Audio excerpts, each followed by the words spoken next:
Welcome back, everybody, to another episode of the Wrist Cheese Radio Podcast, your home for horological hot takes, taboo topics, and often unpopular watch opinions. I'm your host, Brodinky.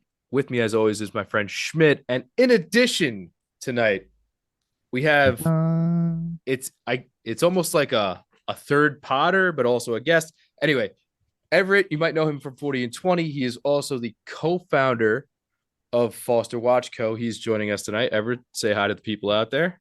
Hello. Welcome. Hello to the people out there. So, boys, how are we doing this week? Good, brother. Good. How are you? I'm not gonna lie. If you can't see, I had two sick kids this entire week, so I've been carrying them. They wouldn't let me put them down. They've basically been coughing in my face, which explains the puffy redness around the eye situation I got going on. So thank God this is an audio only format is all I'm saying. So my apologies for my appearance, but so you're the walking plague right now. Yeah. So I'm taking the antibiotics. I'm thankfully I'm off the next couple of days, but that's good. That's good. Yeah. The sickness from the kids is always like it's and I always feel like it's like super potent. Like it just kicks your butt when you get it from your kids. I don't know what it is. For sure. What about you? But I'm doing well. I've had sick kids too. I had my son had like a 104-degree fever, and then for like 3 days, like it would come down, and then we'd be like, okay, it's done, and then it would shoot back up. At one point, he was like 104.7. We were like, oh God. We called the hospital, and they were like, please don't bring him in. He's fine. He'll be fine. Like last time I checked, 104 is pretty serious. Yeah. Well, I mean, we were like, do we need to panic? He seemed okay. And then the other two kids were sick with some shit. And then I had a busy week. And so, yeah, I'm tired. I'm feeling like, I'm feeling like this is a nice relaxation moment. Just have a drink of whiskey, talk with my buds about watches. Love it. But there's a lot to be excited about this week. Yeah, that's right. That's right. So we actually launched. So Foster Watch Company launched this week officially. We've sort of had a, I don't know what you call it, a guerrilla marketing campaign. I like that term, by the way. I've heard that a couple times. I'm with that. I like that a lot. Yeah, I think it's the best way to describe it, right? You just kind of show up and you're like, hey, have you seen my watch? You open the trench coat. You're basically the digitalized version of that dude in Central Park with a trench coat opening his pocket up, right? It's like, hey, 100%. This is my watch now. I want you to have it. Yeah, so through 40 and 20, I've got a bunch of just watch people connections, and kind of early on, I was sort of leaking them photos and building up some low key hype, and then we launched this weekend. I mean, we're for sale. I've shipped watches. That's crazy. I had to go to the post office with a hand truck. That's a big moment. Hey, like, I got to put the hand truck in the car so I can unload the watch boxes. That was pretty rad. That's so amazing. Congratulations, buddy. Congrats to you guys. That's huge. Thanks, you guys. I'm excited for people to start getting them and wearing them and enjoying them. So good. All right, so you're going to be joining us for the whole bit today. Usually I bring the guests in after new releases and all that, but I figured since you're kind of like kin to us a little bit, we just do the whole thing. So we're going to do that. I feel honored. Yeah, for sure. Tiny bit of housekeeping. I don't really know what happens lately with I don't know if it's Podbean or what. Something's going wrong with a handshake somewhere between, I guess it's Spotify and Podbean. The episodes are either cutting off, or a couple weeks ago, the intro didn't play, but the rest of the episode played.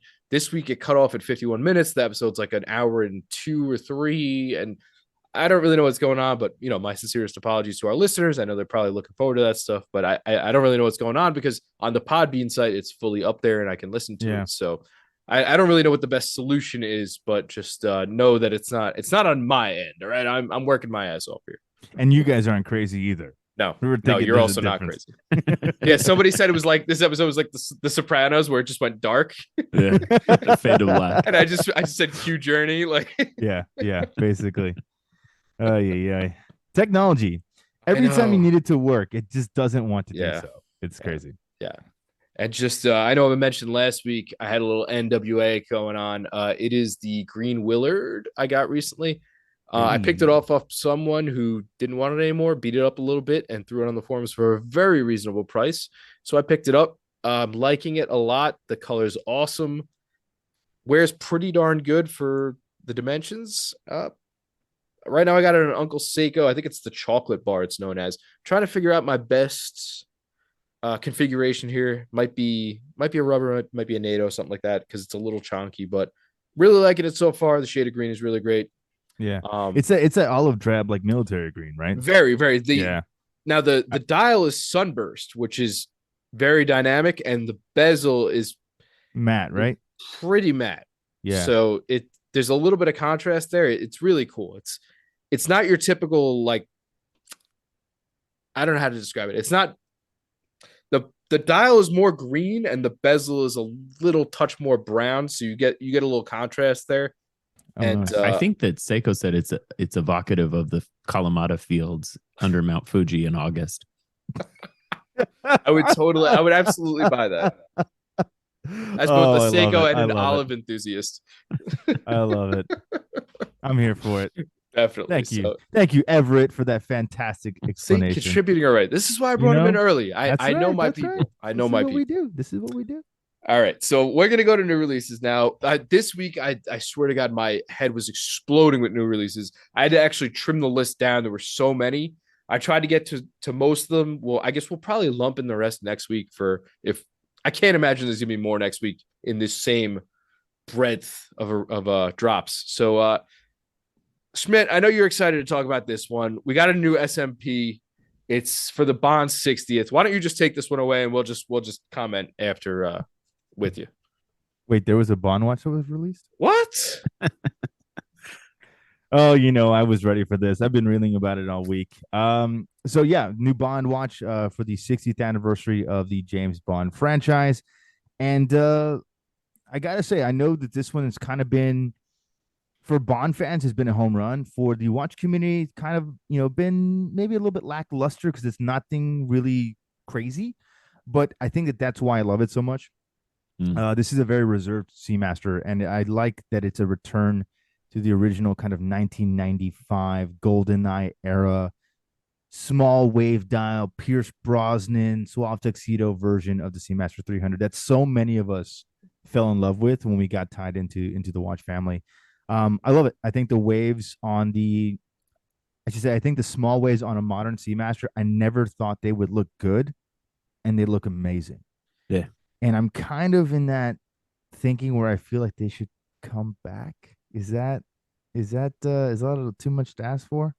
No, man. I'm kind of wondering if they look dope. They look fantastic. I love it. They look good. I read something about those waves that surprised me. That dial is anodized aluminum. Is that a thing that Omega does? Yes. So they started this out on the 007 edition, which was the titanium one from No Time to Die. Okay. And they use a specific process called oxalic anodization. So essentially, this is an anodized coating. But apparently, according to Omega, this is a new anodized treatment that has never existed before. They invented it and debuted it on the No Time to Die. And essentially, it creates an anodized coating that will still patina or fade over time, but it's going to be 2 to 3 times harder and more scratch resistant than standard anodized coatings. It's about 500 on the Vickers scale, which is a pretty strong material for an aluminum. So they want the watch to develop character. They want it to patina, but it is something that's going to be very difficult to damage or wear over time is the idea. So they've done it on 007, this new version with the 60th. And I think the Moon watches, the Heritage 300, stuff like that. So there's already watches in the current collection that have this technology too. So is that the same process for the dial and the bezel? Yeah. It's to keep the color the same. Yeah, I thought that was kind of interesting. They went back to an aluminum bezel. Yeah. Yep. Because I mean, if you think about it, the old 95, like that was kind of what made it cool, because that blue was a very distinctive shade of blue. And when you compare this one to the standard, stock model, if you will, of the new SMP, the blue is very vibrant. It's a very bright, kind of almost electric color blue. This one is more on that muted, kind of sophisticated navy shade. So I think if you hold them side by side, you're going to see how drastically different these two colors are. And I think that's kind of why, for me, it feels a little bit more refined, a little bit more upscale, even though it is a simpler made watch, if you will. And I love the Milanese bracelet. I think it's another good choice. So many people complain about the old school Bond bracelet. They think it's a little outdone at this point and tired, and they think it needs to taper. As I've said before, it's physically impossible to taper a design like that because it just won't work aesthetically. You mean with the Milanese? It's you can't taper Milanese. No. You can taper Milanese. That's totally fine. They do it now. It's the original Brosnan bracelet. The Brosnan bracelet. Because you start to cut into the patterning, it wouldn't look right. So you really can't taper it. So I think that's why Omega is probably playing more on the Milanese, because it gives them a little bit of difference for the bracelet haters out there, if you will, to have a different option. I love that bracelet though. I love the Brosnan bracelet. I do too. It does suck that it doesn't taper. I know. But there's different strokes for different folks. I think that's one of the things that makes that watch so unique and special. And I think if it did taper, there's always going to be haters. Well, there's that, certainly, maybe. But you're always going to draw parallels, and people are always going to compare it to something else. If you change that bracelet and you tapered it, the first thing everyone's going to say, well, it looks like a Submariner. I'm like, well, you know what? That's why the Bond bracelet was the Bond bracelet, because it looked like nothing else. Yeah. So there you go. Did I read correct that they went back to a box sapphire for this instead of a dome? That I don't know. I read that was an homage back to the old 007 edition. But either way, I like that we got a lollipop. That's dope. Yeah. I'm feeling the no date. I'm probably in a minority here, but the reason I liked the Necton was no date. I think this watch looks really good with a no date. Yeah. I liked it when it was at 3. I'm not in love with it at 6 on the newer models. Really? I am. I was a 3-date kind of guy, but the no date I'm feeling. I think it's very legible. It's very crisp. Yeah. I would buy this watch. I would. Yeah, I would too. I would do it in a heartbeat. I know they're going to be very difficult to get. Rumor is out there that they're going to be kind of like Snoopy status level, which I don't know what that means. But I will not buy this watch then. I just think that they're going to be very picky and choosy with who gets the watch. I don't think it's going to be somebody who's really dedicated to the Bond franchise, the lifestyle, that kind of thing. I think that's who they want to get this watch for.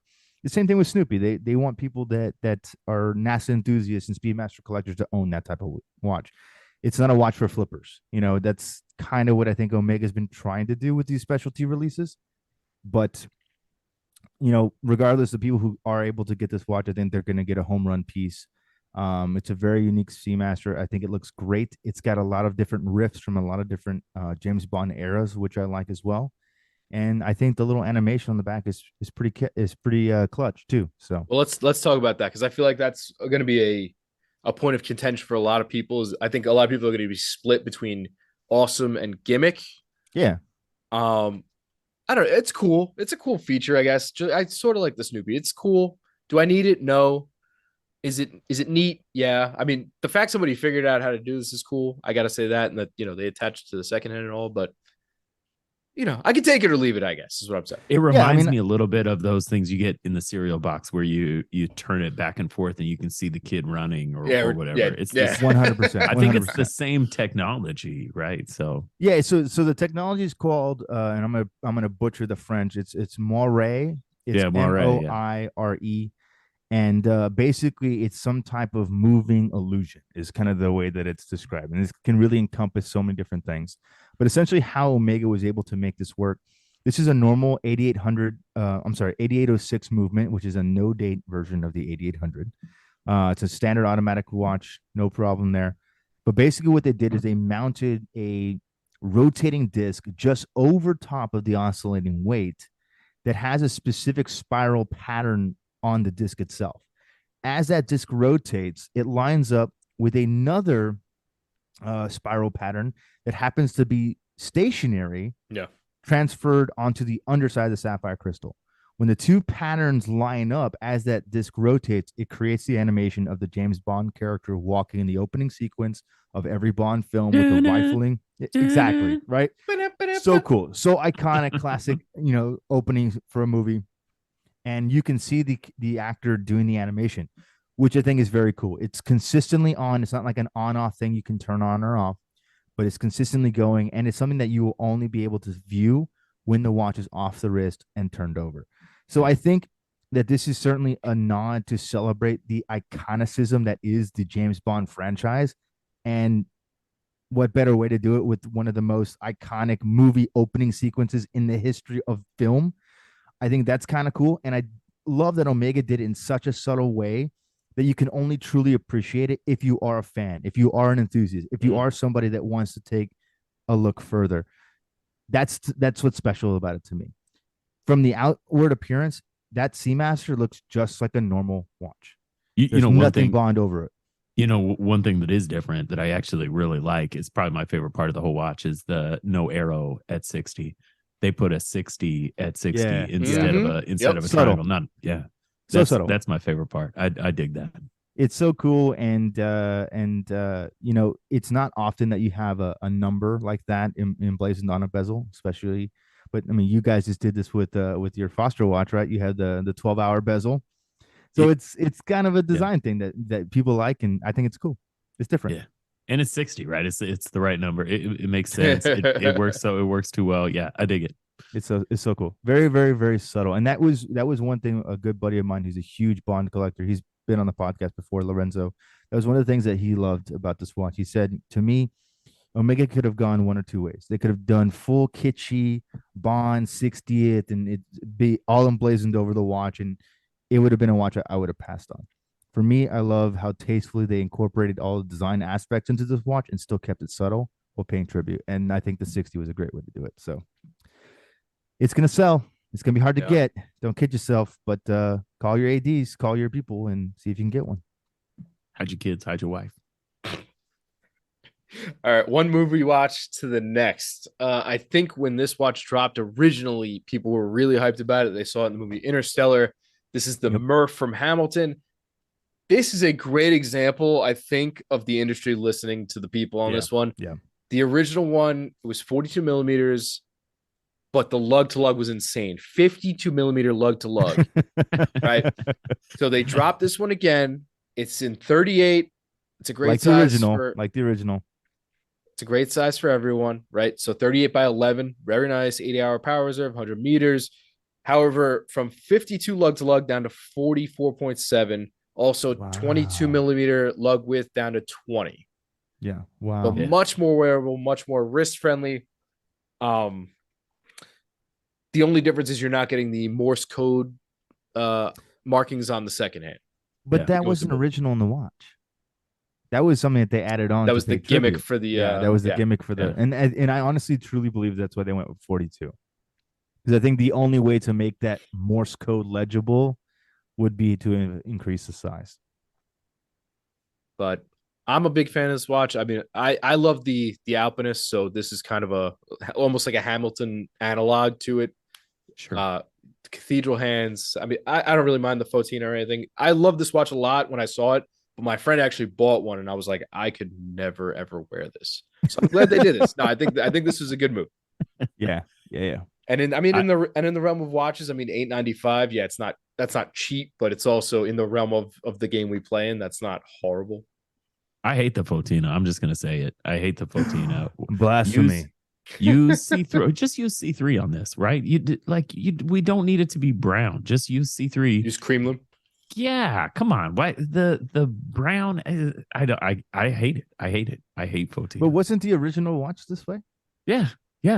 Fucking nasty. So Everett is not about it. Yeah. Everett is not about it. I will say crispy this, watch. I will say this. This is probably one of my bro. I loved the original Murph when it came out. I thought it was such a cool looking watch, and I love the cathedral hands. I love the Arabic numerals, which is so different than the rest of the khaki fields out there. And when I saw the size, I was like, no. And then like you see the lug to lug, and you're like, no, like there's no way. But you know what? I think Hamilton rectified their mistake. And what I really loved about this announcement is they leaned into the fact that they made a mistake. They leaned into it in all of their marketing for this. They're like, hey, we made this cool watch, and it was a cool thing. And we went home and we checked our emails the next day, and we're like, we should have made it smaller.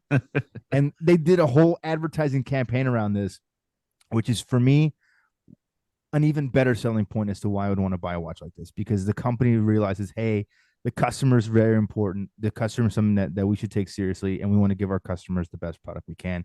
Let's go back to the drawing board and create something different. Well, it was a weird decision in the first place, right? I think that this came out right around the same time as the Pioneer, the Khaki Pioneer came out, and the Khaki Pioneer is like 36 on a good day. Awesome. And it's, I mean, it was like at the time that came out, people were like, what the fuck are they thinking releasing this tiny ass watch? So they knew at the time, they knew, there's room for smaller watches. Yeah. And so to release right at the same time to release a 42 millimeter fucking monstrosity is crazy. I actually really love this watch. We talked about this on 40 and 20 last week, and I think it's fantastic. My only criticism is the vintage loom, but that's like whatever, right? At this point, it's like that's like a date window, right? So I think it's fantastic, and I agree with you, Schmidt, 100%. They made, that's a huge decision they made, and I think they nailed it. Yeah, for sure. Now I really want one. I've been waiting. Literally all my buddies have the khaki field mechanical now. Bro's got one coming at some point soon. I got to get it to the post office. But yeah, it's just like I've been waiting, and like this is different enough from everybody else because I can't have the same watch anymore, right? Yeah. Like I got to be a little different. So we'll see. Maybe I'll be picking up another hammy in my future. I own the other watch from that movie, the pilot, the Day pilot. What's it? Yeah. What do they nickname that? It's not the Murph, it's the whatever. But that watch is fucking huge too. But it's supposed to be, right? It's like I think they have 44. Two sizes, do you have the 44? Or do you have the 42? I have the 44. I have the 44. Okay. It's a giant watch, and I love it. That's the watch I put on when I want to power move somebody. Like I got court that day, and I put on my Hamilton. Nice. Yeah, there you go. Power move, baby. What was that character's name? I forgot his name. Coop. The Cooper. That's right. Yeah, that's right. The Coop. That's right. Yeah. All right. On to the next. This is a watch I even though it's a 1,000-piece limited, it seemed like everybody had one this week. The Oris Pro Pilot Coulson limited edition 1,000-piece LE. It's a collab that is in honor of aerial firefighters that take care of wildfires. That's a little more relevant to you out there, Ev, than it is to us. But 100%, yeah. But yeah, so that explains this really dramatic gradient orange to blackish dial situation that's going on. I really didn't understand it at first. I had to go kind of investigate, but now it makes much more sense. Carbon fiber case, titanium PVD bezel for all the people who tuned in to the show about that one recently. All right. Do the colors, baby. That's right. Do the colors in PVD. That's right. But it's their Pro Pilot model, 100-meter water resistance, double dome DAR sapphire. The one neat thing I liked about this they did was, if you notice, the second hand is black with a white tip, so it's legible around both sides of the dial. I thought that was an interesting little touch, because given the fact that it's a gradient from almost black to bright orange, it's going to be hard to see a single colored second hand. So I saw the white tip, and I was like, oh, once it gets to the opposite side of the dial, you can use the tip to tell where the second hand is. So I thought that was a really cool touch. Black date window. Tip, yes, just the tip, just for a second. Oh my God, it makes so much sense now. So much sense. But yeah, this is a cool little watch. I'll be the first person to say I'm not as in love with this model as I think everybody else is. Not the specific one, but just the Oris Pilot in general. I think when it came out, everybody kind of gushed over it. It's not my favorite. I think I like this one better than I think it's titanium. Yeah, the other one, the PVX. Yeah. Titanium. Yeah, I think I like this one a little bit, but I don't know. It's just not my favorite. Or I think I'm a Diver 65 guy when it comes to Oris. Yeah. But it's cool. It's something neat, and it's definitely not a dial that you're going to get many other places. So it's true. So we saw these last week. Actually, I recorded with Whiskey and Watches last week, and Spence was wearing one that he had on loan. Yeah, and he was a little cagey about it. I was like, Spence, come on. Come on. So you wore it before everyone to see. So Yeah, that's right. You're wearing not it. recorded with it, right? Yeah, no, I think it's pretty neat. The carbon case, I think is pretty. Their marketing materials, they say a lot of stuff about first evers and blah blah blah. And I don't know if that's true. First ever 3D printed. Yeah. Maybe that's the case. Shit, I don't know. Hard to verify. Yeah, that's right. But I think they're doing a cool thing with it, and I like the fact that the bezel's titanium too. If you're gonna bash the watch, that titanium's gonna take the brunt of that, which I think is a good move. The dial's wild, man. I think Oris actually does a great job with their the recycled dials. I think they do a great job with their wowie zowie shit that a lot of companies can't pull off. Yeah. I think it's a beautiful watch, and I think it certainly has a home. This is going to be a cool watch, especially if you love the color red or that kind of color spectrum. I think it's really nice. I like that it pays tribute to some very hardworking men and women that are really doing God's work, if you will, especially on the West Coast of the United States, because it's extremely dangerous over there. Yeah. But my biggest thing, like you, bro, is this collection overall. It's just not my favorite. And I think for me, the biggest attractor of it is I don't like the hands. There's something about the hand style that just doesn't jive with me on this collection. Like all encompassing. Like I love the what do we call these hands? What do we call those? I don't know. They're kind of like a Excalibur hands. Yeah, they're not quite broadsword, but they're certainly Excalibur. It's almost like the Buster sword. it's almost like a more geometric leaf hand, Yeah. Yeah. It's got a little bit of a bulge to it at the bottom, but it tapers down.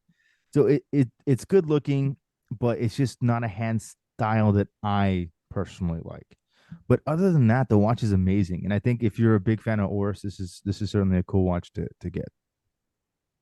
Yeah, I think I'm right there with you. Do these come on a bracelet? They don't, right? They just come on the strap. Yeah, this one's just on textile, but it has the same seatbelt clasp. Yeah, which that you say you don't like the hands. That clasp is what I don't like. Really? Yeah, I don't like that clasp. I think it's really cool, but also then I get on a fucking Allegiant Airlines flight and I'm clasped and I'm like, oh, Oris has been here, you're getting PTSD. Okay, well maybe that's why. Hey, bro, you just need to upgrade to that. What is it? The free Frontier Pass for as many flights as you could take in a year. Did you hear about that? I forget I think it's Frontier. I forget which airline it is. Yeah, I don't remember what airline it is, but they're doing or maybe it's Allegiant. I don't know, but they're doing a year-long pass. Just all you can flights. It's if you can make your way on the flight, you're in. Yeah, the buffet of airlines. I'm like, oh, this is going to be a disaster. This will end well. As somebody who flies quite often, this is going to be an absolute disaster. All right. Next one. I honestly just picked this one because I figured it would be here today, gone tomorrow. Might as well do it this week. Better late than never, sort of thing. Hodinky dropped a limited edition with Mito. It's the Ocean Star GMT, 999 piece LE. Now, by Hodinky standards, it's still available today. So I guess that means it's somewhat of a flop because usually it's out the door onto eBay 3 times the price. Yeah. But I don't know. Schmidt, you have some thoughts about this one. Yeah, I like it. I mean, I think overall, it's a watch for me that it's a good watch. It's made by a good company. It's got some vintage vibes. I think it's a little confused on some of the style language. Yeah. You got, and I know this was kind of one of the highlights. They did these diamonds and rectilinear formats, which according to them was kind of like a Hodinky input that they decided that they wanted to do this cool thing that, not something that really Mito had brought out of a back catalog or anything like that.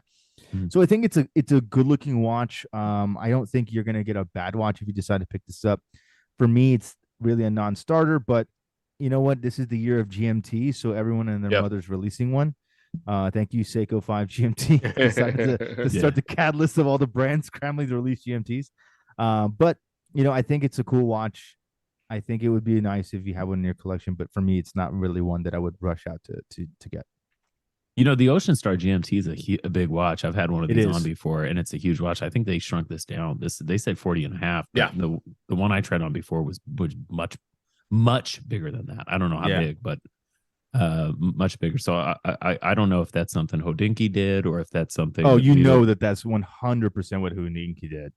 Because that's pretty rad. Honestly, $13.90 for like a legit Swiss. And it's a true GMT with the jump power. That's right. So I think it's fine. I mean, it's just not exciting, right? I think that's the thing. Yeah. Like we want our Hodinkee releases to be exciting, and it's not. Yeah, and that's kind of what I'm getting at. Like it's just like it's a good looking watch. Is it going to be reliable and usable? Absolutely, 100%. Sure. It's not a bad watch at all. But it's just, for me, it's just not visually exciting enough that I'd be like, okay, this is what I have to go and hunt down eBay to get. And I like that vintage Mito the logo though. Yeah. Me too. You're right. The original Ocean Star GMT is 44. Yeah. So this is 4.5 millimeters going down. You know, that's definitely the Hodinkee input. Yeah, that's a big jump. However, they did also sport this with 21 millimeter lugs. So, 21. Yeah, that's what it says. Fuck you, Mito. For all you bros who bought a brand new sub, that's just a swatch. That's a swatch thing these days. My 300's got 21 lugs. My the new Tissot Vizzo dates, which I have the old generation, which is 20 mil lugs, but the new ones they increase the size of 41. They put 21 millimeter lugs on there. I'm like, guys, that's too big for that watch. On.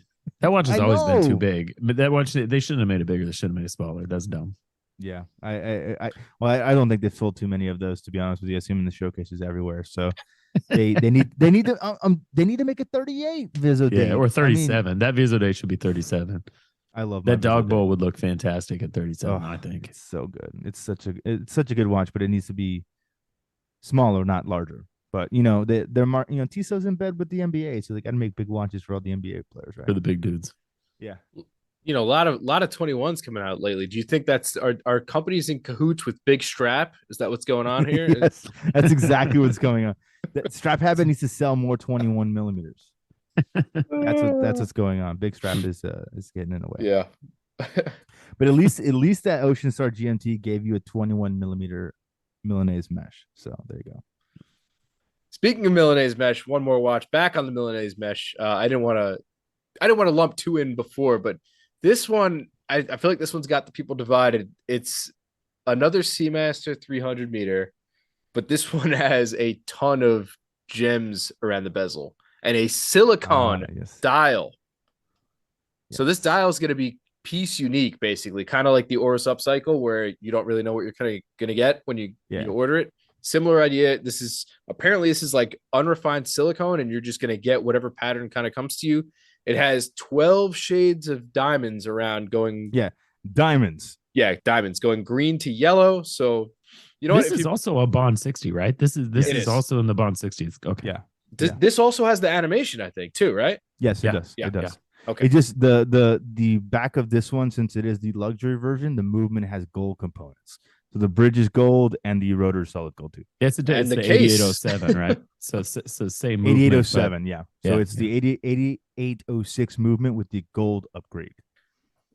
Right, and so this is made of Canopus gold. Canopus. And sorry, I don't know how you pronounce this. I'm not Canopus. Canopus, not to be confused with cannabis. That's why it gets too close for me. That's why I lean Canopus. I know. I'm like, every time I told people this, they're like, "Wait, what did you just say?" And bro, not to be a pedant, but you said silicon the first time, and then you said silicone the second time. So just to clarify, I like to cover my tomatoes and tomatoes when I can. I think this is the former and not the latter. I don't think that this is a rubber dial. I think it's a silicon. Right? Yes, silicon dial. Yeah, silicon dial. Yeah. And I don't know, like the sand. What do they say? Like the sands of that beach that they pop out on. Not No Time to Die. Dr. No. Dr. No. Yep. Yeah. So everything about this, and there's been so much hate about this watch online because a lot of people don't get it. I'm an Omega fanboy, so I love everything that they do. But I think that this watch is very cool. It's obviously very different from Omega. If this was a Rolex, everyone would be like, "Oh my God, this is the greatest thing that's ever been released ever." But because it's Omega and they're not normally one of those brands that's known for doing this, it's a little bit of a weird take. But what's interesting about the watch is the diamonds. Diamonds, if you didn't know, are the anniversary stone for 60-year anniversary. So basically, you have different shades of gradient diamonds that go from different colors. These colors are directly pulled from the Jamaican flag, because the first ever Bond film was actually shot in Jamaica, um, which is also the spiritual home for the James Bond franchise, because Ian Fleming penned every single one of the James Bond novels and 2 collections of short stories at his private estate in Jamaica called Goldeneye. His villa was literally called Goldeneye, Wow. which is even more cool. So That's badass. the dial is made of silicone. It's designed to mimic the Jamaican sands of the beaches that are there, which I think is very cool. To me, I love it because it almost gives you like this Arctic camo pattern on the Yeah. dial. And as Yeah. you said, bro, it's like every single one of these will be inherently unique because there's no way to make this process exactly the same every time. It This looks is like done. almost a white meteorite. Yeah, exactly. Yeah. It's beautiful. That's what I thought and it was at first. and I think if you see this in real life, it's even going to be more dynamic and more special. But we're seeing, the enhanced product rendering photos. The watch is made out of 18 karat cannabis gold. And what's unique about cannabis in comparison to other white gold alloys in the market is it's the only one that I've ever heard of that utilizes all noble metals.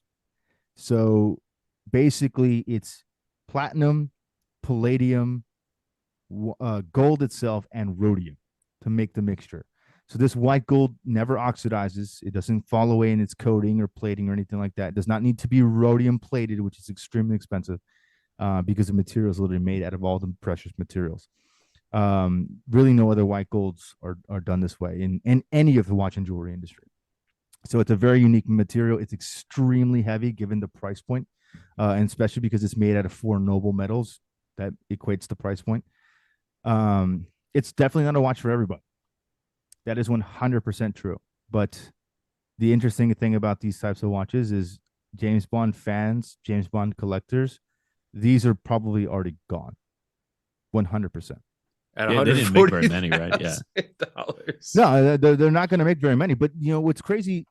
This is always happens with the James Bond franchise. I mean, you can go buy a James Bond Globetrotter suitcase for like $20,000 and they sell out of them. Like, Yep. people are nuts about this franchise. It's one of the most iconic franchises in the world. There was a few years ago when they did the announcement for No Time to Die, Neiman Marcus, they have an annual Christmas catalog. They did a collaboration with Aston Martin to sell 7, I think they were DB9s or DB11s, that were made. They had design input from Daniel Craig, who picked all the interior, the colors of Alcantara, all the stuff that they did for these cars. They made 7 of them. Each one of them came with a full platinum Omega Seamaster 300 meter. They all sold out. I mean, this car's like what, $250,000, $300,000, something like that. And we'll throw in a watch. And we'll throw in a watch. I mean, like, Must be why not? nice. They sold them. Like, Yeah. this is a car for a fictional character, and it's not even the one he drove, but they'll sell. Yeah. So, although for the average watch consumer, myself included, it doesn't make sense, I know from a retailer's perspective that these are already gone. Like, they're sold. Somebody's already paid the money for these, and it's gonna be one of those cool flex pieces. I just want to see, for me personally, I want to see Post Malone wear this watch, because I feel like that's up his alley. It would be kind of the watch that he would wear. Yeah, it would work. It would work. I'd wear this watch. I'm just gonna throw it out there. I mean, I would too. If you can get a line on one. Yeah, if you can get us a demo. It doesn't need to run. It could be one of those non-running demos. The not for sale display models. Yeah, that would be fun. At the marketing time. Yeah, that'd be cool. Very nice. Thank you for that in advance. Yeah. And last thing I have to say about this, because I did read about it in some obscure place, is all of this watch is a throwback to the Bond franchise and the 60th anniversary. The watch for the cannabis gold version is made out of mango tree wood, which is interesting. And for those of you that may listen to this podcast who are Bond fans, you might remember and kind of the first ever quintessential Bond girl when she comes out and makes her debut in the film. She comes out of the ocean. She's been hunting for conch. diving, and she's got this white bikini. She's got this giant scuba knife attached to her hip, and she's singing a song called "Underneath the Mango Tree." So Omega literally sourced mango trees to make the wood boxes for the Canopus Gold Seamaster. I think that's pretty cool. Now just I don't know of another brand that does that. So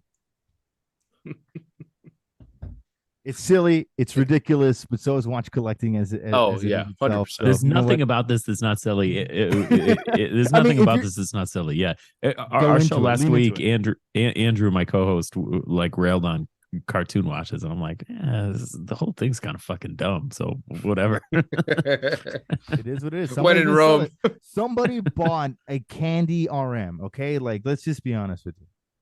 It is what it is. People are going to sell this stuff. It doesn't make sense to the vast majority of us, but somebody's going to buy it.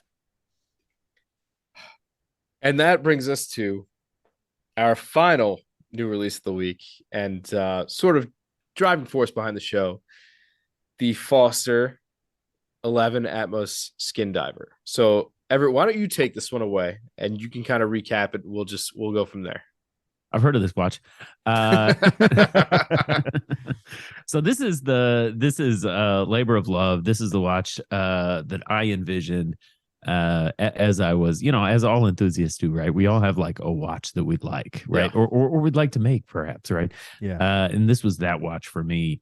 The basics on this, it's a vintage sized, vintage feeling, vintage shaped skin diver is what it is. So when I think of a skin diver, I think of that classic H case. And look, there are a number of skin divers that are sort of out in the world right now. Most of them have traditional lugs, which I don't think works for me on a skin diver. I want that vintage H case. So I kind of had this watch swimming around in my head, and my dear friend Christian and I were drinking beers after playing golf one day, and he's asking me about watches. He's like, I don't get it, right? Like watches, like I don't understand.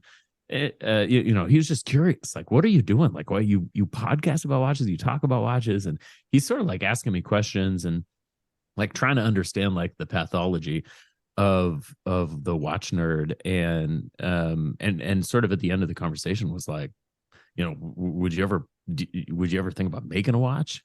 I was like, yeah, not only would I think about it, I know exactly what I'd make.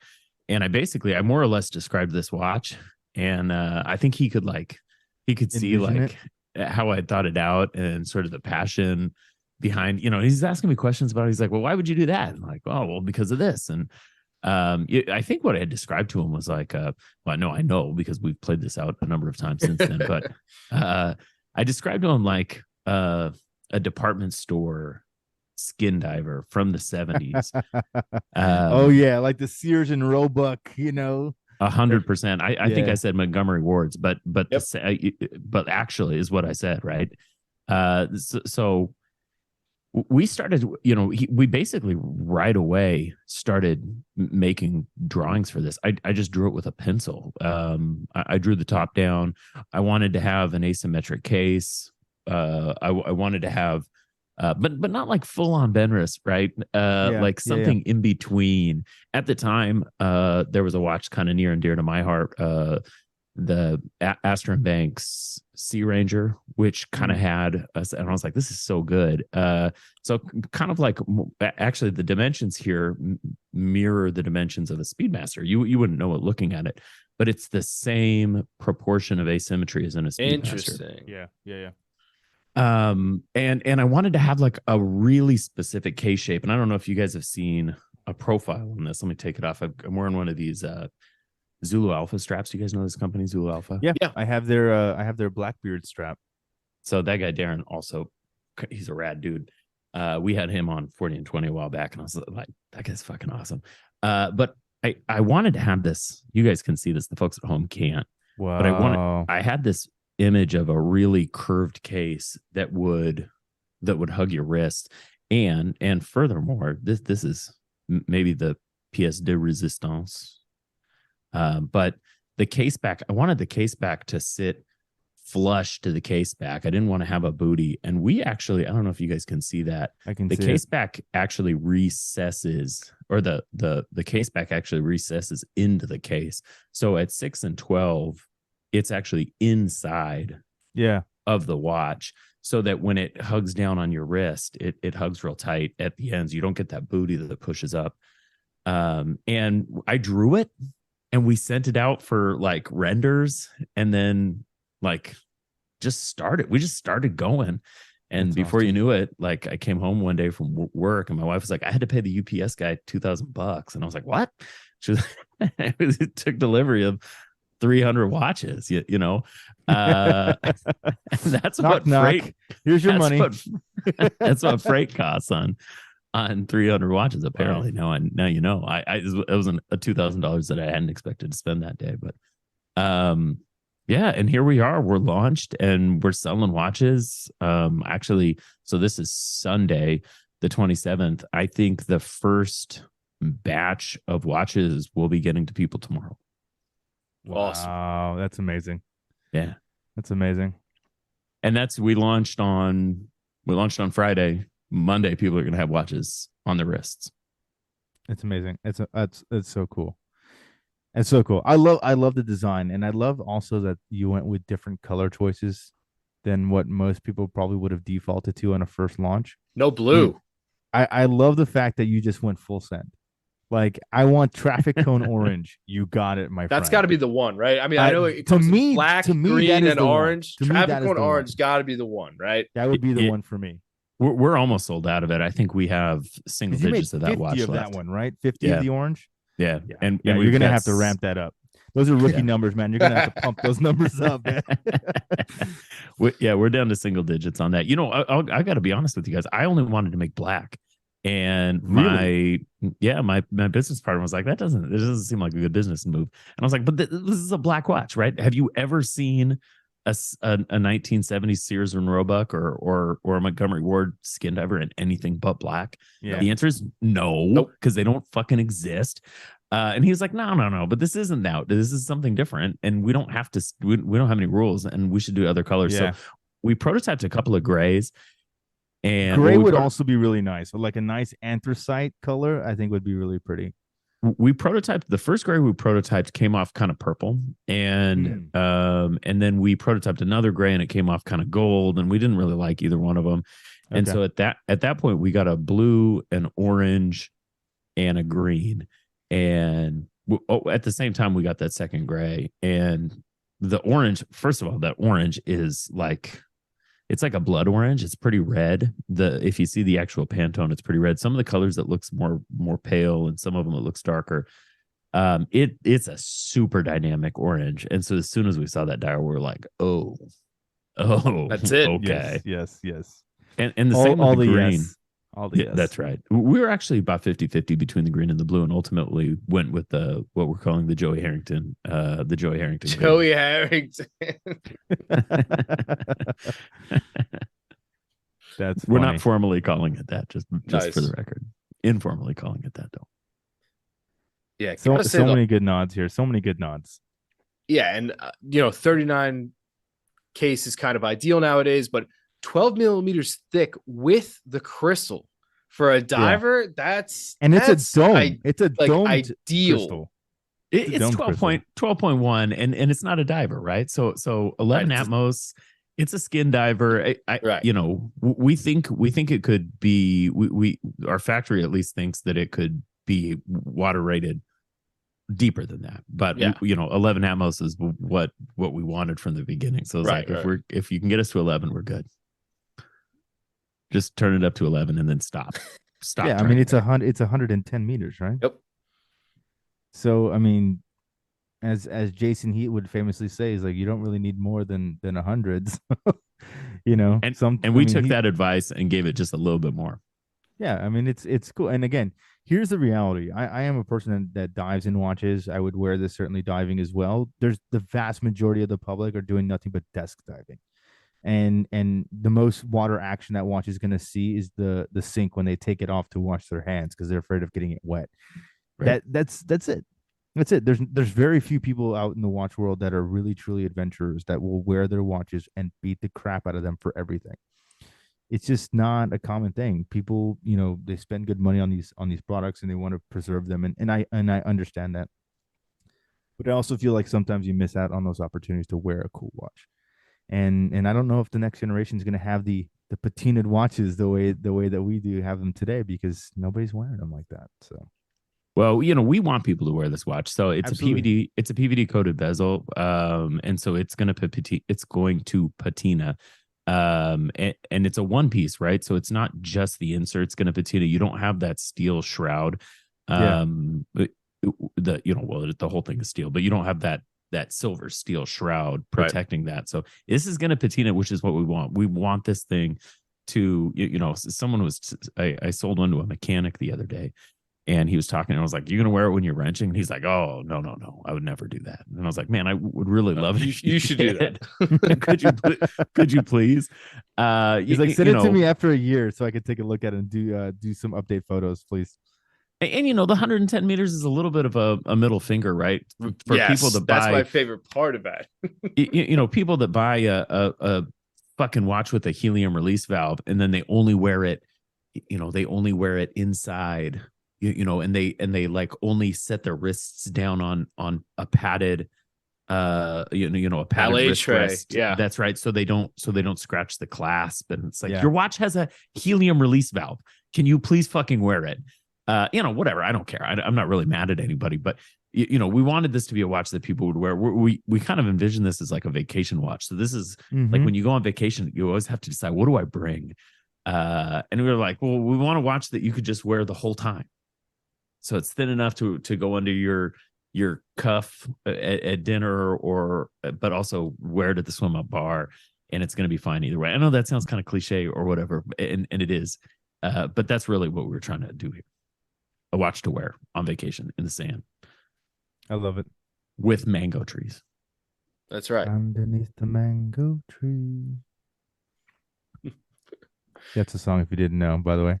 I love it, man. And again, this is a watch I can tell was built by somebody who cares a lot about watches and has not only exposed himself to a lot of watches, but tried on a lot of different watches and really felt out what they think is the best aspects of each one of those things. I love the design. I think it's very cool. I'm a big fan of the blocky asymmetrical 70s skin diver cases.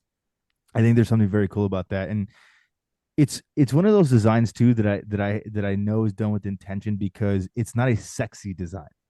Like that was when that came out, that was very like, okay, we're just gonna mass produce stamped out watches, and the easiest way to do this is just to make them all like square-ish, and we're just gonna pump them out as cheap as possible. It was a design based on necessity rather than refinement or luxury, and to me, a lot of watch brands today, they don't lean into that design concept because it's, arguably not the sexy one to do, right? Yeah. But I love that you guys went with a completely different path and said, you know what, we're going this way because nobody else is doing this. We want to be different and unique, and let's lean into it. I love it. Well, yeah, with no chamfers on the whole damn case, hardly any. There's hardly any polish, and it's not like we didn't do those things because we didn't think about it, right? Of course not. I feel like this is the complete opposite. You decided not to do this, right? That's right. Yeah, that's right. And I think it's important to note that, right? This is the watch for someone that wants a watch that looks like this. So if you want chamfers, there are lots of watches, and 100%. But this is something, and yeah, I think you're right. It's very much a stamped design, right? This is a cold pressed or even a hot pressed, stamp forged design. We did not do that, right? This is not. Of course not. Of course not. Yeah. CNC machine. I think it would be more expensive to stamp forge something than CNC, but that's the aesthetic for sure, 100%. Yeah, I love it, and I know that probably the average consumer wouldn't notice that. But as somebody like myself who has looked at these things, I can tell that is an intention. That is a design aspect that you guys, I'm sure, would probably hope somebody would understand or pick up about your watch. But it's not something the average public is going to notice. But I see it. It's like, it's very easy to do the polish case because that's what everybody else does. It's much harder to do the opposite, which is go in the completely 180 direction. And I love it. I love it. Everything. We do hope it's evocative of something, though, right? That any like a non-watch guy could look at this and be like, "It's an adventure watch. What is that? That's weird. That's cool. I like that." It's an adventure watch. You know, it's Yeah. it's But also like a drinking beers at the pool watch. yes, 100%. More important than 100%, adventuring. Because I don't adventure very much. He's like, I adventured to my car and then to the coffee shop and then back. Well, one of my favorite watches that this, if I squint my eyes hard enough, a watch that this kind of uh evokes to me is the 62 Mas, which is one of my favorite Seikos. Yep. And now obviously that's an expensive ass watch. And even the old one's hard to get, hard to find in good condition. Now, this is, I mean, more or less, I mean, you have the H case, you have, no crown guards, very similar look. This is sort of that in a very friendly package that I know, again, I can take it on vacation. I can hang out. I don't have to worry about banging it around. Like, for me, that's a great package because that's something I'm getting a look I love along with a price I like and the functionality I'm looking for. Look, I know people, when they get expensive watches, it's hard to wear them doing crazy things. And I know everybody says, wear your watches. But in the back of your head, it also says, well, this costs a lot of money and I should be responsible. Yeah. Right? Yeah, that's right. That's right. And with all the nonsense people talk nowadays about, oh, you have to watch where you're going with your watches, right? People are getting robbed. People are getting, yes, that's happened. That's right? happened. Guess what? I've got the perfect watch for you. You're going to go on vacation. You're going to be out in, all these places people talk about, Spain, France, whatever, Italy. Oh, I got robbed from my Rolex here. Well, guess what? I got the perfect vacation watch. And you know what? If you want to take it, go ahead. I'll get another one. No big deal. Yeah. Look, if someone's wearing this in Ibiza or wherever it is that people get robbed for watches, get us a DM. We'll figure something out too, right? It's it's not going to happen, and B, it's like $500, right? Just fucking buy another watch. It's not an accident that this evokes the 62 Mas. This is not a 62 Mas watch, and in fact, it's actually much more focused on other watches. But we were aware of the 62 Mas when we designed this. The 62 Mas, if you've seen it, the markers are very square. Everything on that watch is very they're square. Very clunky. The case is square. And the markers square. I actually think it's a beautiful watch. I love that. But we didn't want to make a 62 Mas watch. And so, but we did really, focus in on Japanese style. When you look at the dial here, you can see there's a lot of Seiko influence. We've got a lollipop second hand. I don't want to say it's an homage watch because that's a bad word, but it is in many respects homages to many different watches. Right. It pays. Yeah. That's right. We're paying respect to Seiko with our dial layout and design, and certainly with that lollipop second hands. We're paying homage to the numerous Swiss skin divers of the late 60s and early 70s. We're doing things that pay respects without homaging any one thing. But yeah, you can't deny that this is that, right? This has got a similar feel. I'd say the biggest difference between this and most of those watches is I wanted to have distance between the bottom of the bezel at the 6 and the 12. I wanted to have exposed case, which makes for a little bit of an unwieldy 40 or 48 millimeter.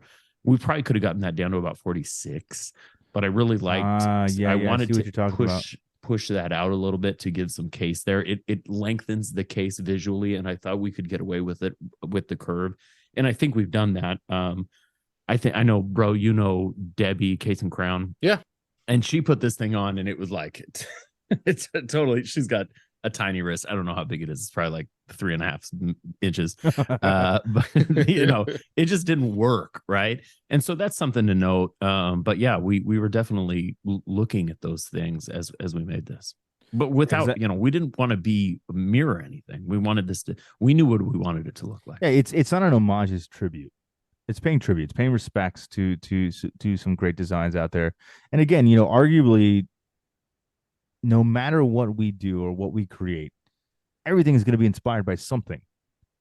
Because it's something that we take passionately enough to want to recreate in some form or fashion.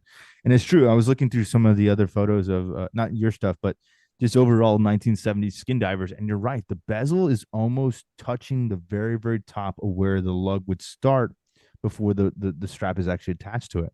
So it's an interesting design aspect that you decided to do, where you basically shrunk that distance down a little bit, to increase the length of the visual appearance of the case, which all the other brands did not historically. So it's very interesting, very cool. Yeah, and I don't know why we wanted that. We just wanted that. We're like, we Hey, want to man, have some. like you We said, want to there's have no some case rules. there. Yeah, There's no no rules. No rules. Is there a significance behind the name Foster? I was gonna ask.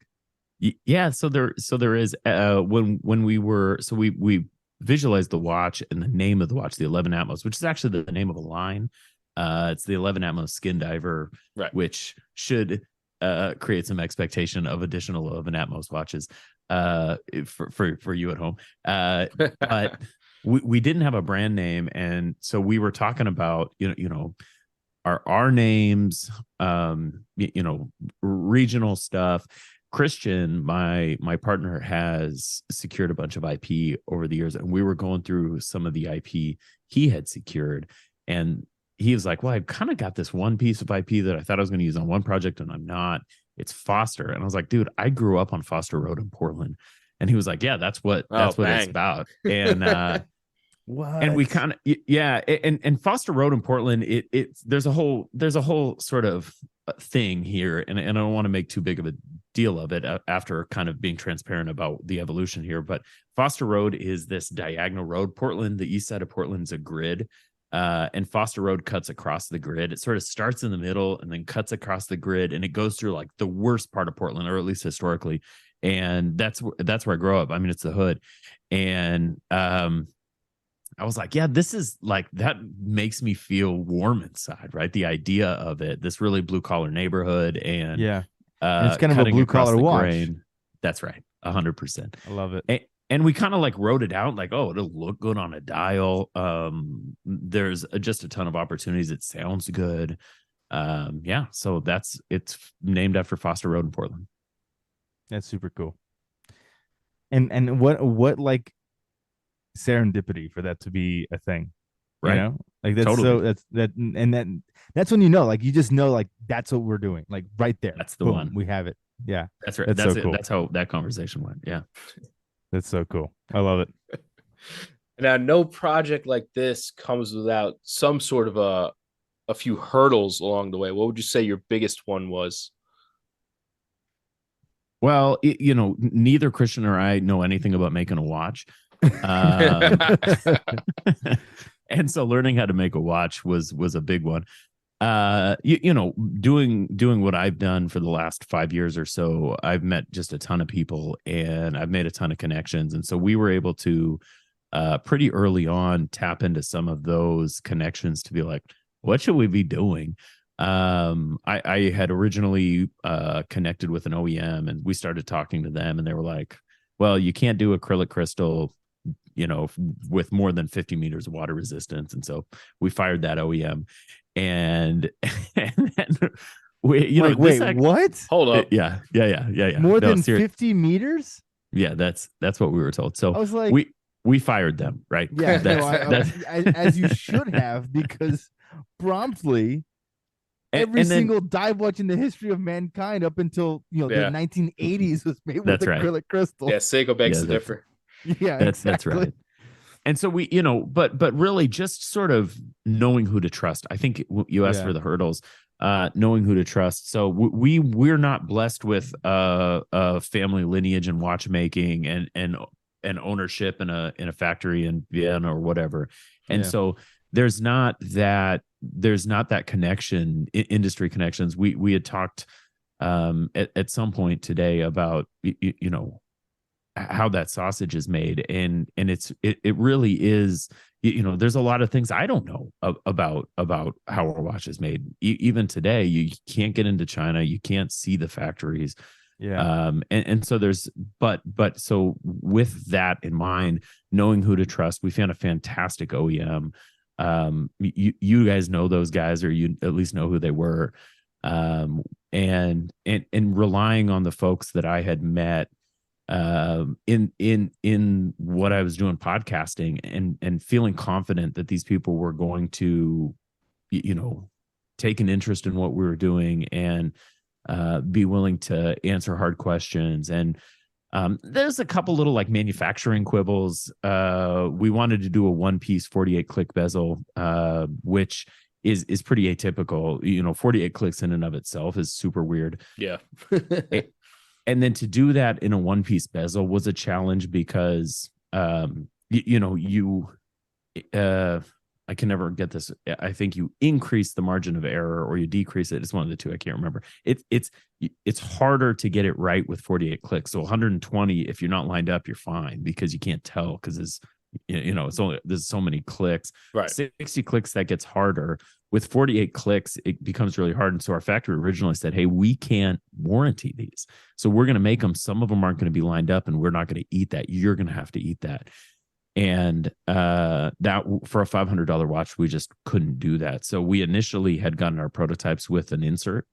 And it just interrupted the flow. It wasn't a huge problem, but it wasn't the vision and it interrupted the flow. So working with our manufacturer and our factories, we were able to get manufacturing tech to do this in an accurate, consistent, reliable way. And out of 300 watches, I think we have 4 misaligned bezels that we're just going to get fixed, right?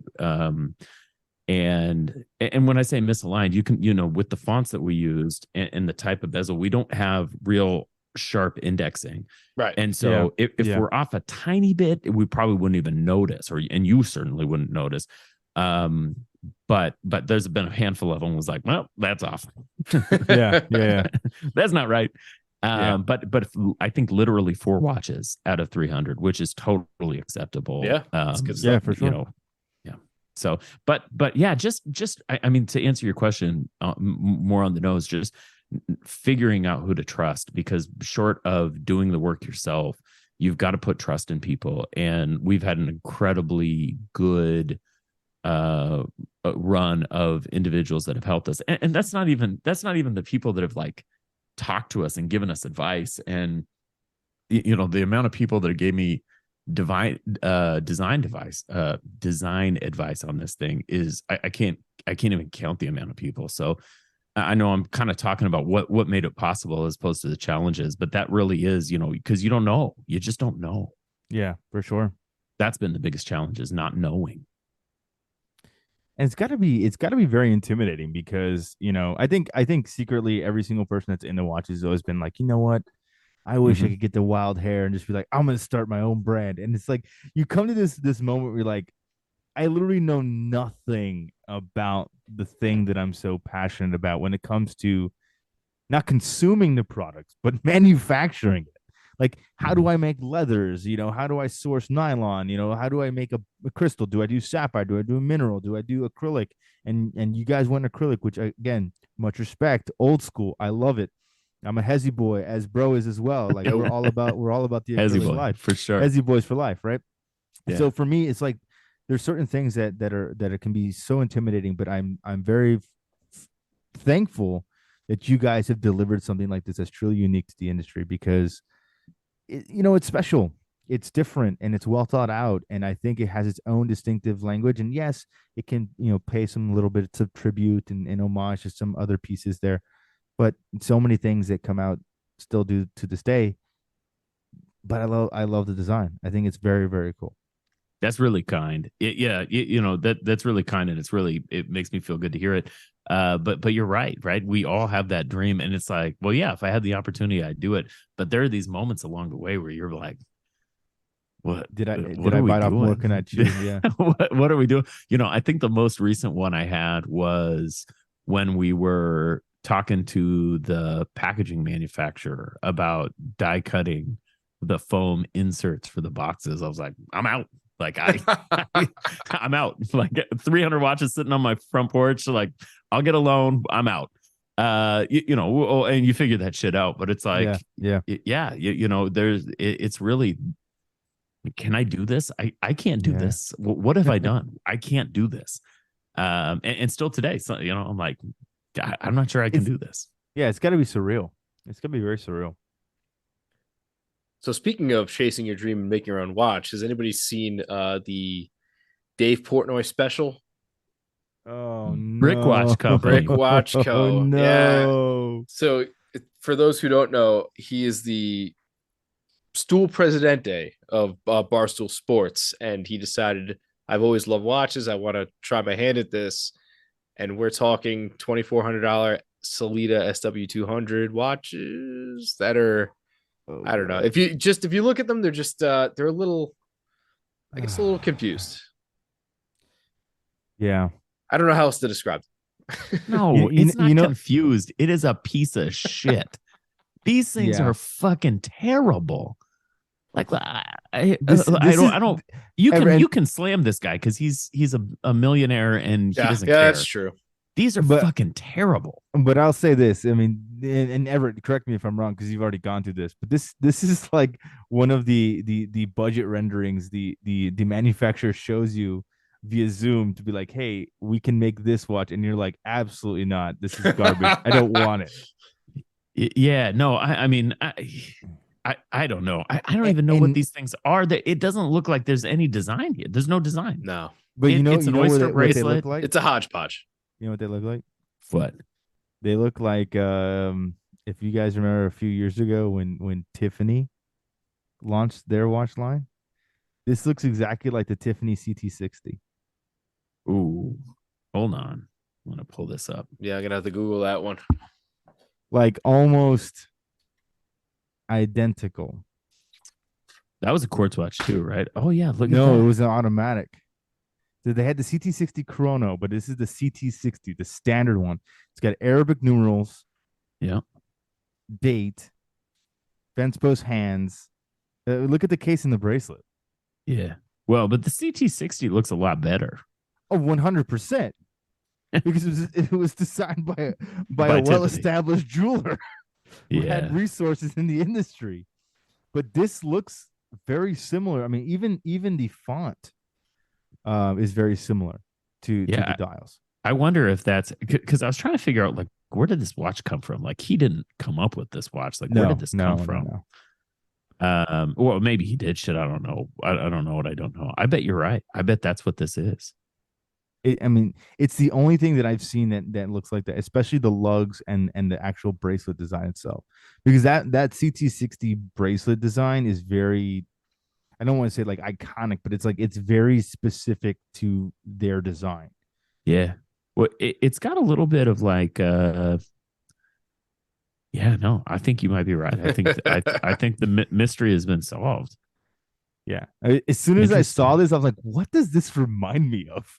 I know it's like a Gennaro watch, but like, what does this really remind me of? And that's when it clicked.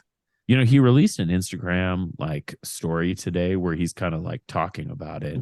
And how cringe is it? Yeah. I mean, he's got this whole story about, you know, I was gonna buy a Rolex and then I didn't, so I bought a Bronco. I'm like, wow. But at some point he's like, my instructions to the manufacturer were like, hold nothing back, make the best watch you possibly can. And I was like, where did they put you know, you can see certain aspects of this watch are interesting, right? The markers are interesting. You know, which is not to say original perhaps, but they're interesting. This sort of like a raised loomed, but like then other parts are like, what the fuck?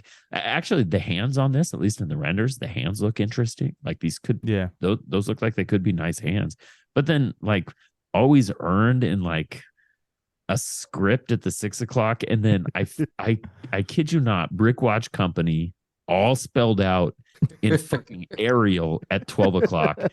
That's he used Arial for his brand. That's the one that gets me. Is it doesn't just say Brick, it's Brick Watch Company in Arial, like in large and small caps. Yeah, it did. No. Or in capitalized and lowercase. Yeah, fuck. What a shit show. I mean, whoever his designer was needs to be taken out back. Well, just pay someone. Just come in and be like, I want to get into watches. Design me something cool. And maybe he did and just got terrible advice. Yeah, it could have been. That's honestly what I think could happen. This is one of those situations where someone's like, I have so much money that I can throw into something, and you just get bad. You get bad consultancy because again, who's gonna tell Dave Portnoy no?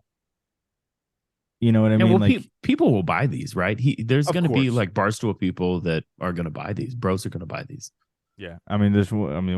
The They're 100 gonna meter sell. quartz chrono Chrono diver diver. Yeah. for $2,400. Yeah, this reminds me of like when people design their own tattoos instead of going to the artist and asking for one. They're just like, yeah, I Right. got this. This is what we're gonna do. And you see it, you're like, oh, what is that about? They're like, oh, I drew this myself. And you're like, oh no, that makes a lot of sense. Wait, how is the Chrono Diver cords for $2,400? Yeah. Well, because it's a diver, 100-meter diver.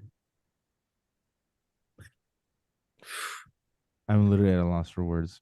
The classic actually looks like you put it next to the chrono diver, and you're like, well, the classic's not Yeah, bad. it's not bad. Yeah, the Chrono Diver looks like a busted fossil. Yeah. I was trying to think. There's a brand. I was trying to think. This is like a Michael Kors watch or something, right? That's what Yeah. it looks like. Yeah, It looks yeah, like yeah, a Michael that is Kors what it watch. is. Well, it's funny you say that because Michael Kors is the Michael Kors watches are manufactured by Fossil. Well, there you go. Who did Fossil make these? No, it's a No. I movement. don't think Fossil somebody made these. But somebody made these. Somebody No, made I know, these. but He didn't fucking make them. of Who course, made of these? course not. Yeah, I have no idea. But I'm saying, it's like this like the Michael Kors style, like all of that was Fossil. Like they were manufactured by Fossil watches and just rebranded for Michael Kors. Right. So- Yeah. Fossil's actually had some good designers. I can tell you. So the looking at this watch compared to my watch. So let's just talk about the classic because I don't know enough about chronographs. But that watch compared to my watch, I think at most, even with an expensive OEM, that watch is like a $300 watch. I haven't been. The clasp and the renders looks like it might be good, but I haven't seen any actual pictures of the clasp, so I don't know. I mean, but the even render with to the me hands, looks like it's stamped. we're looking like maybe at the most $350 cost on this watch is what I mean, even with the Salida movement. And so this comes in at $1,000 and it's like, okay, but 2,300, fuck off. Yeah. Right.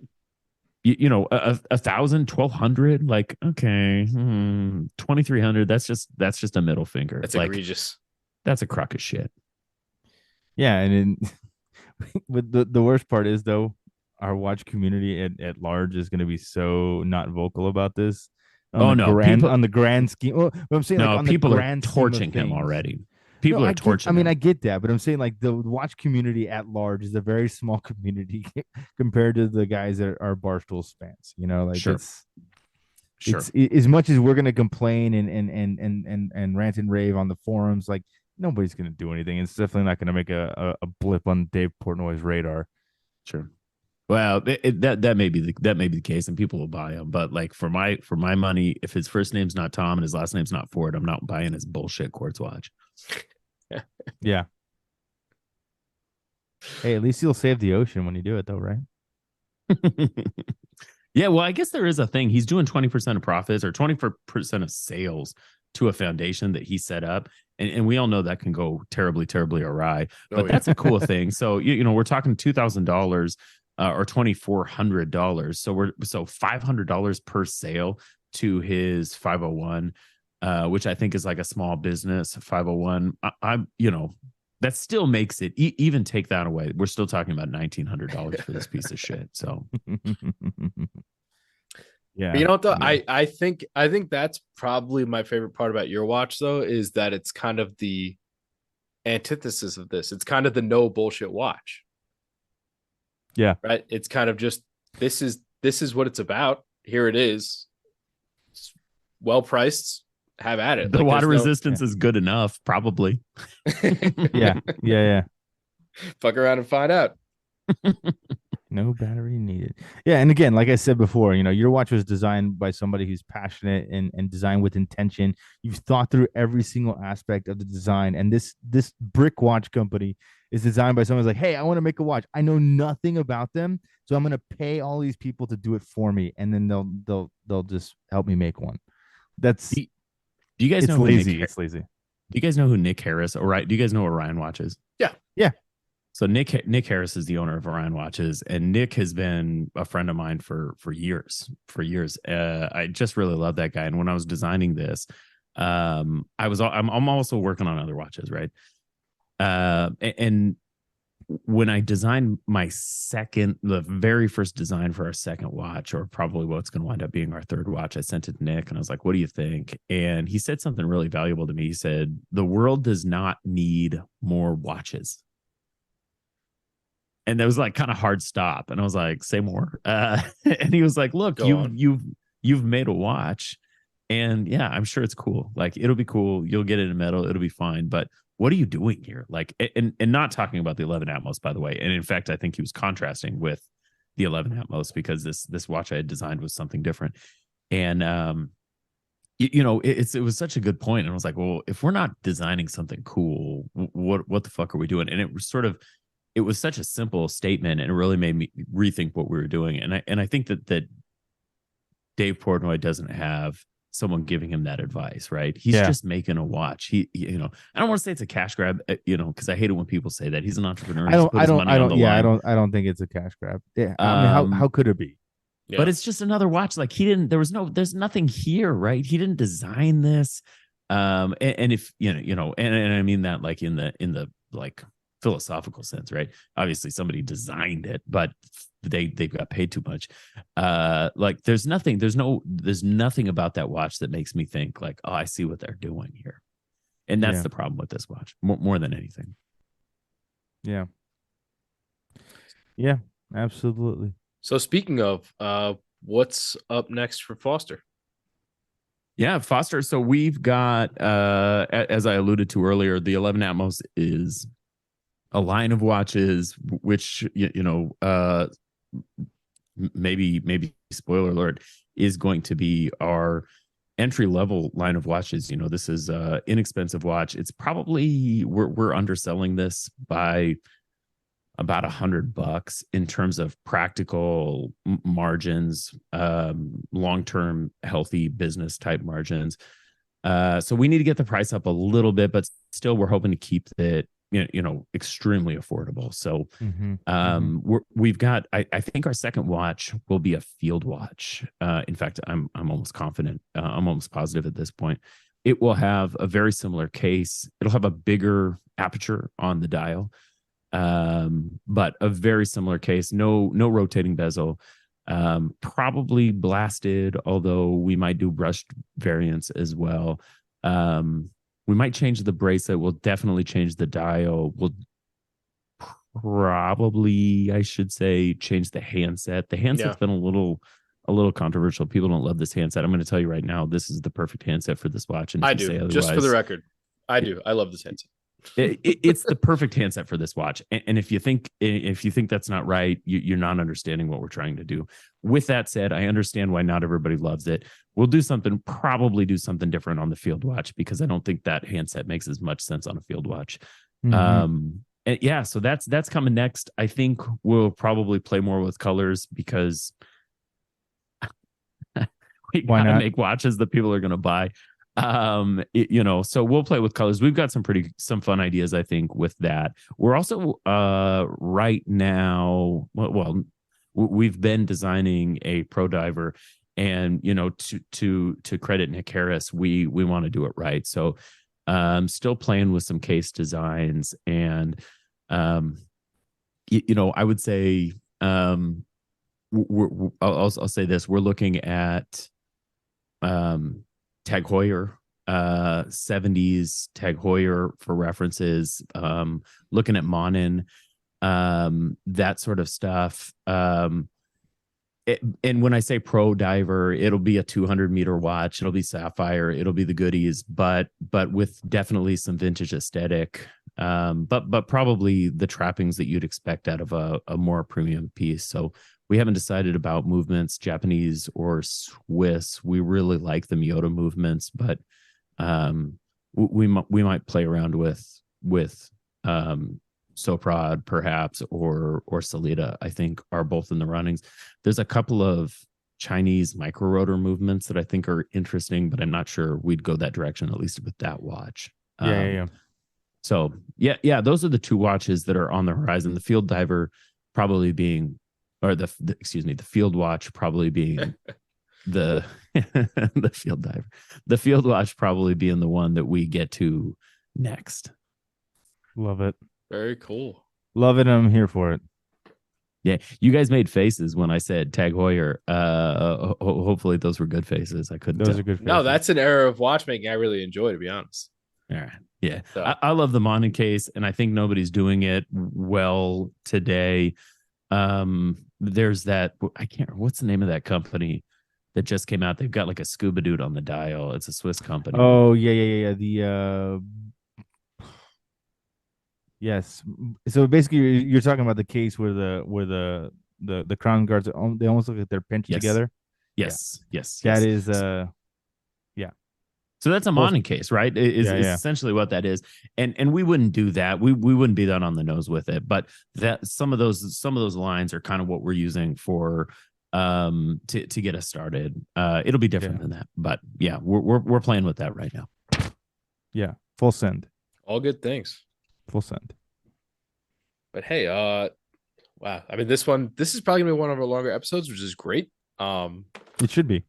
Yeah, I don't know if that's a good thing or not, but Whiskey and Watches said the same thing. I think that might be a bad thing. It's not a bad thing. All right. People seem to listen to the end, from what I've noticed, at least. Yeah. At any rate, but at least it means. I feel like it means that this was at least packed with some meaningful stuff. But yeah, thanks for joining us. Obviously, thanks for sharing your watch with us. I know it's new, it's sort of fresh, and obviously you want to get the word out, but you didn't have to do that. And thank you for hopping on with us. And hopefully, thank you for having me. I'm hopefully gonna get to see one of these one day, which would be great. Also, yes, likewise. We can make that happen. Awesome. Yeah. Anything else you want to put out there before we see this one out? Yeah, no, look, I mean, do you mind if I just direct plug? Just go right ahead. Hey, look, you guys, fosterwatches.com, at fosterwatchco on Instagram. Those are really our two primary modes of communicating. If you're interested and you want to be on our email list, you can do that at the website.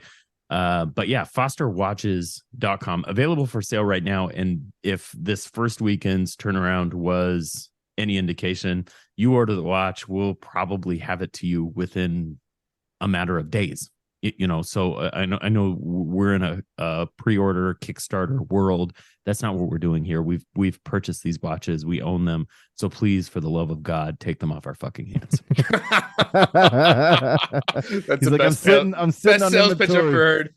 I'm sitting on inventory. Your boy needs to sling some steel. Let's go.